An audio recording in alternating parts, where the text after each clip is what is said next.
Hello, believing believers. Hello, inhabitants of the earth. Hello, citizens of the universe. In every corner of the universe. Here is another edition of Monday Delight coming to you from Era Before Rapture Ministry International. The topic we'll be discussing this day is how to be relevant. Many of us, all of us in our daily pursuits, academically, financially, in businesses, in whatever we find it our hands doing, we are one way or the other pursuing relevancy. We are pursuing relevant in whatever we are doing. We intend to be very relevant in whatever we are doing. We are pursuing to be on the top. Everybody is in one pursuit or the other. But there's one thing that everyone forgets.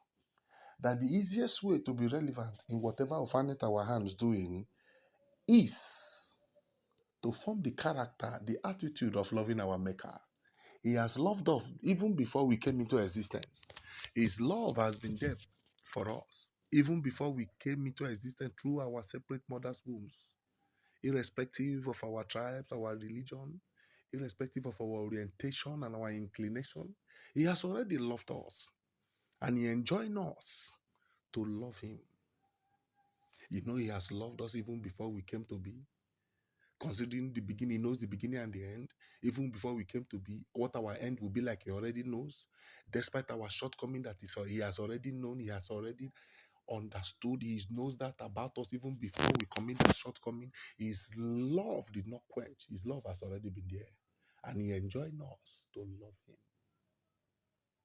When we take the bold step, irrespective of the atom of how small it is, we can love him. He as God has the capacity to expand our love, to make it bigger than whatever it is we can think of. But many has not formed the habit of loving God. And that is why in their pursuit of relevancy, they've not been able to attain relevancy. They've not been able to attain that which they believe is what they thought will have been like a quota to them in whatever it is they have laid their hands to do. Because the key factor, the fundamentals and the foundations has not been put in place. Loving our Maker in return. Our Maker that loved us. Irrespective of who we are, the mistakes we do per second, he already knows. Our end, he knows. Hundreds of generations after us, he knows what they are going to be like. And he has already loved us and enjoined us to take a step to love him so that he can overwhelm us with that which maketh him to be God. We call him God, but believe me, he is more than God. Man doesn't have any other word to qualify him.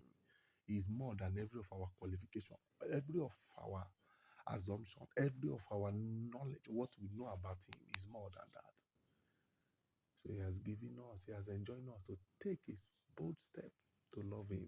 When we do that, he will expand that love in our heart and begin to outpour us what advantages are attached to his love, loving us. One of them which we overlook is that relevancy. We begin to be relevant wherever we are. Families will come out from. Occupation will find it our hands doing. We begin to be relevant in whatever we are doing.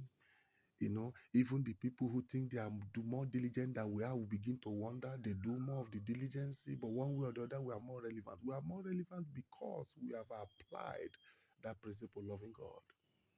Irrespective of how diligent we can be, when the love of God is not in our heart, it does not make us relevant in whatever we find it our hands doing. Now we have known the secret that the easy way to be relevant is to love our Maker, is to take the step of loving him. He has shown us love even before our generations. In the Old Testament, he has shown them love. They don't seem to still understand that love. He went further to prove his love by sending his only begotten Son to die on the cross of Calvary for the remissions of our sins, practically, spiritually, and financially, for we to understand the extent of his love. And he enjoined us to love him.